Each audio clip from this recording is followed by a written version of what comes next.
Good morning. It's 6:50 a.m. and I'm still awake. I got sidetracked and watching some YouTube videos and haven't gone to sleep yet. What gets me and what keeps me awake at night is the Antifa, anti-fascist, beyond any means necessary BAM movement run by Yvette Felarca and things of that type and nature. Watching these people burn buildings, start fires, beat people, all in the name of anti-fascism. Do these people even understand the principle behind fascism in the first place? The fascist movement was about hierarchies in the 1800s and early 1900s. It was a failed movement. They attribute Hitler to being a fascist when he was actually a socialist, a national socialist. I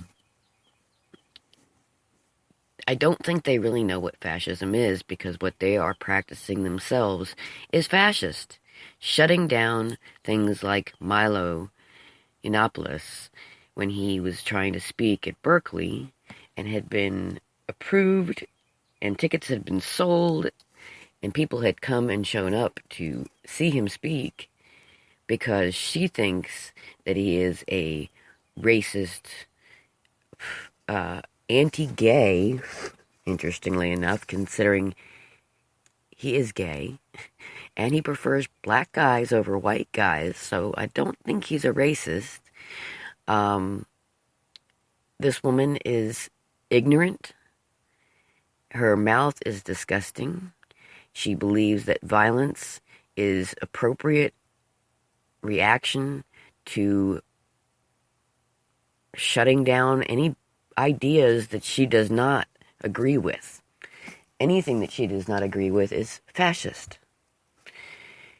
Not only that, but she looks like a reject from a bad movie. She is just a disgusting human being. And there have been situations where she's gone out of her way with her group of rioters to be as destructive and violent as possible to stop somebody else's freedom of speech.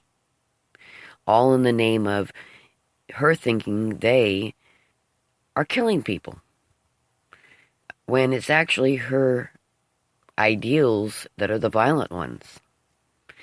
And they are not, first of all, fascists or Nazis or anything.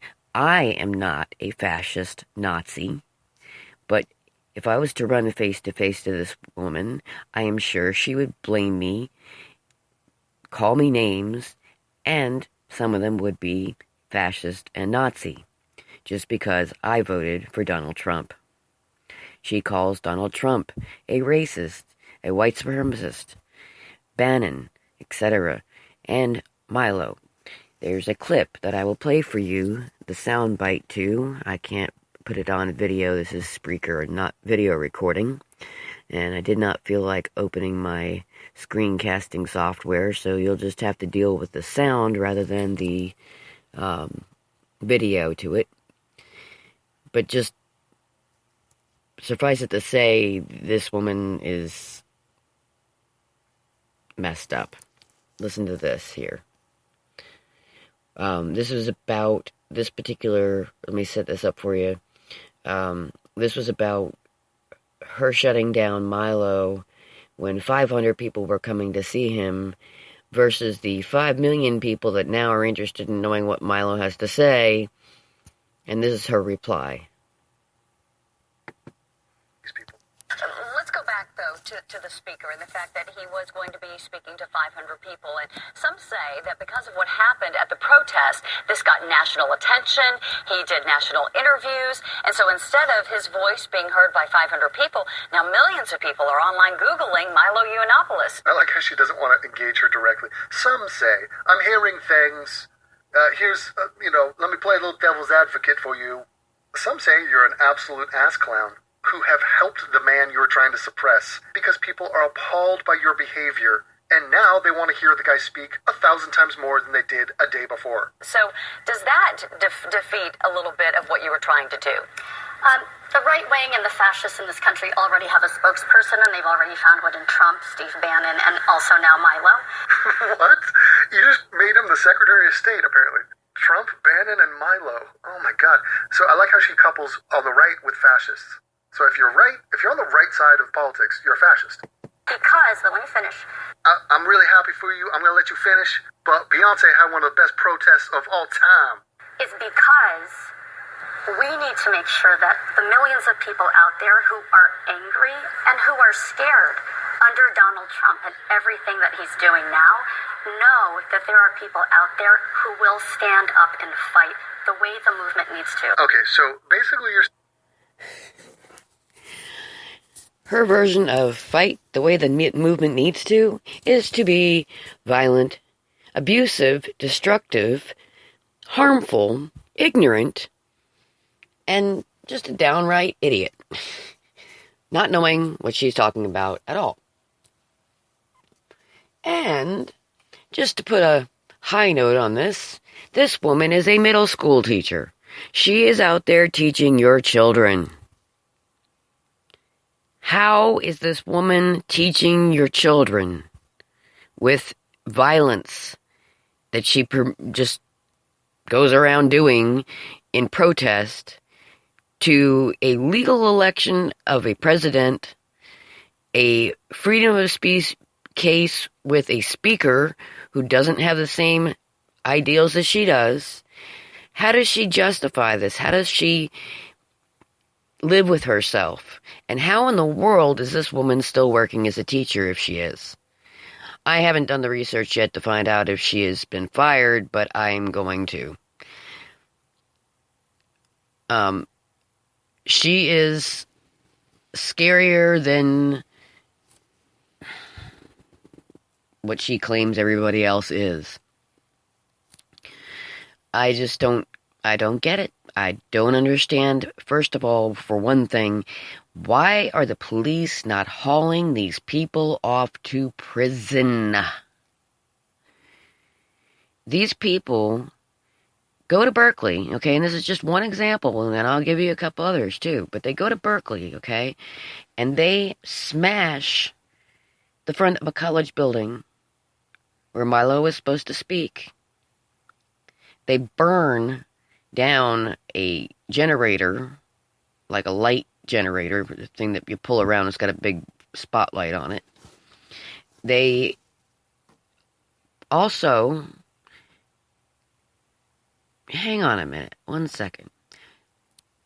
Now let me ask you a question. If you go to a college and they have, a courtyard outside a building and a speech is supposed to start at like 5 or 6 o'clock, which is, evening, but it's dusk. And normally would the outside of the building have a generator-run spotlight lamp outside for the line that's going in? Or did somebody specifically bring that spotlight lamp out there for the protesters? To light up the situation so everybody could see all the protesters? I don't know. That's one to think about.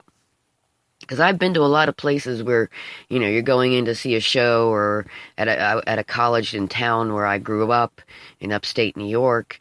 Joan Jett came one time, and there was a line outside. I had a college ID because my dad was actually going to college there at the time. I was a teenager.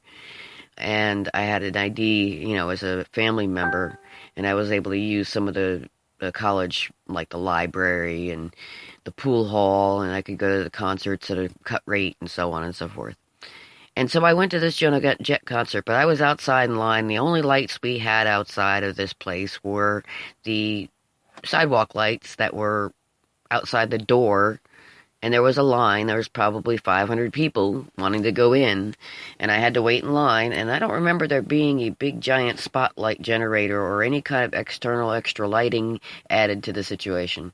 So, I mean, to me, that just right there makes me think that maybe they just put that out there for protesters, and, why are they catering to the protesters?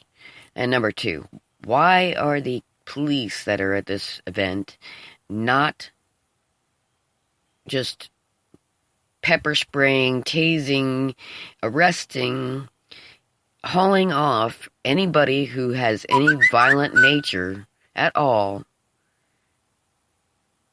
outside this building? It is one thing to go outside and stand outside and protest and chant your little thing and hold your little signs and have a discourse and conversation with people in a appropriate manner. In other words, not violently.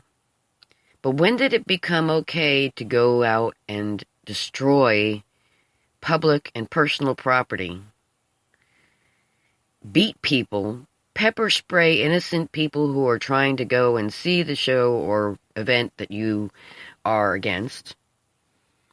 Two people I know of that I saw speak on video had concussions from being beat and hit over the head by this group that she was with and runs. Why is this woman free? Why is this woman not in jail? Why are we not seeing a O.J. Simpson style court case on television where this woman is in trial and being brought up on charges? Where in the law does it say that she can do this, get away with it, and not have any consequences? I'm getting very sick and tired of this situation, and now I warn everybody that tomorrow, be prepared, because on the 17th of the month, which is tomorrow, Friday, yes, I believe it was Friday. Anyway, on the 17th, there is going to be a giant protest